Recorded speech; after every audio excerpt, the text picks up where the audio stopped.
नमस्कार।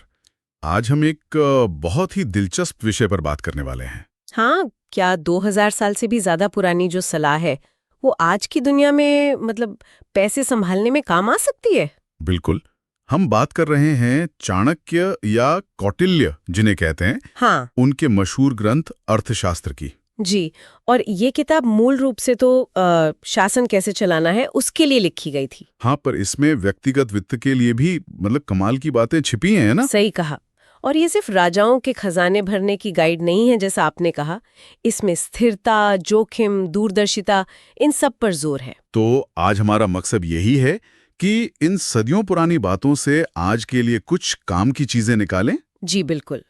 देखें कि ये सिद्धांत आज कैसे लागू होते हैं। तो कहाँ से शुरू करें? सबसे पहली बात शायद यही आती है, अपनी आय के अंदर रहना, है ना? हाँ, अपनी चादर देखकर पैर पसारना। अर्थशास्त्र इस पर काफी जोर देता है। चाणक्य मानते थे कि अनुशासनहीन खर्च जो है वो कमजोरी है, सीधी सी बात। हाँ, राज्य की भी और व्यक्ति की भी। वो फिजूल खर्ची, दिखावा, इसके सख्त खिलाफ थे। आज की भाषा में जिसे लाइफस्टाइल क्रीप कहते हैं, वो चाणक्य को बिल्कुल पसंद नहीं आता। कतई नहीं। आय बढ़े तो खर्चे भी बढ़ा लो, ये तो स्थिरता को कमजोर करना हुआ। वो कहते थे बजट को पवित्र मानो, चाहे राज्य का हो या अपना। बिल्कुल। और कर्ज से बचना वो भी इसी अनुशासन का हिस्सा था। ये बात तो समझ आती है, लेकिन एक बात और है, आज की दुनिया में सिर्फ एक इनकम सोर्स पर टिके रहना, वो भी तो रिस्की है। हाँ, बहुत बड़ा जोखिम है। और देखिए, चाणक्य ने इस पर भी सोचा था।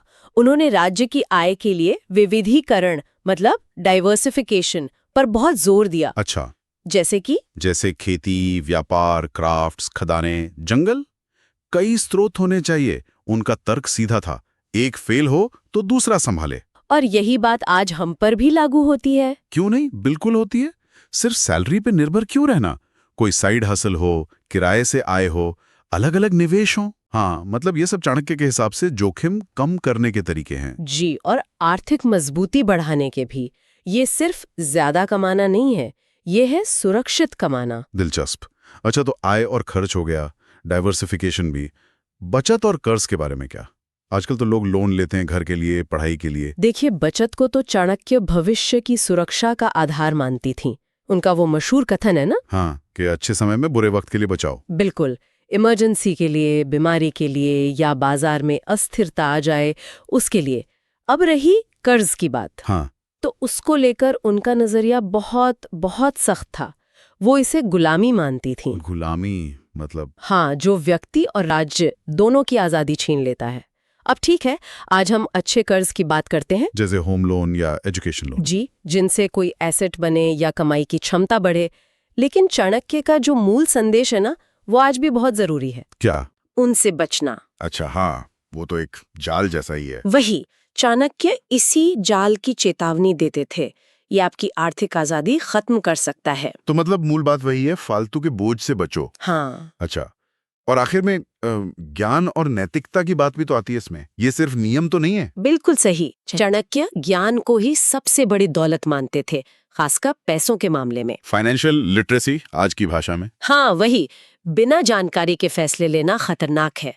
आपको पता होना चाहिए पैसा कहाँ जा रहा है, निवेश कैसे काम करता है, फ्रॉड से कैसे बचें। सही है। और इसके साथ जुड़ी है नैतिकता, ईमानदारी से कमाना।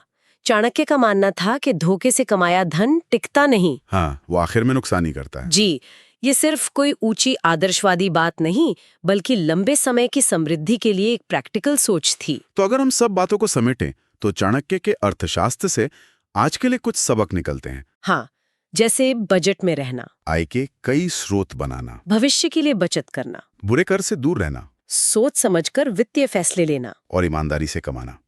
ये बातें हजारों साल बाद भी उतनी ही काम की लगती हैं। हाँ बिल्कुल। और ये सिर्फ पैसे मैनेज करने के टिप्स नहीं है ना। नहीं, उससे कहीं ज्यादा गहरा है मामला। वही सोचने वाली बात यह है कि अगर कोई अनुशासन, दूरदर्शिता और नैतिकता के इस पूरे दर्शन को, इस नजरिए को अपनी जिंदगी में उतारे तो क्या ये सिर्फ उनकी आर्थिक हालत सुधारेगा, या फिर जीवन और जो मन की शांति है उसके प्रति उनके पूरे नजरिए को ही बदल देगा?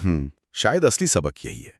ये सिर्फ पैसे के बारे में नहीं है। शायद। वाकई सोचने के लिए गहरा विचार है ये। इस बेहतरीन चर्चा के लिए बहुत बहुत धन्यवाद।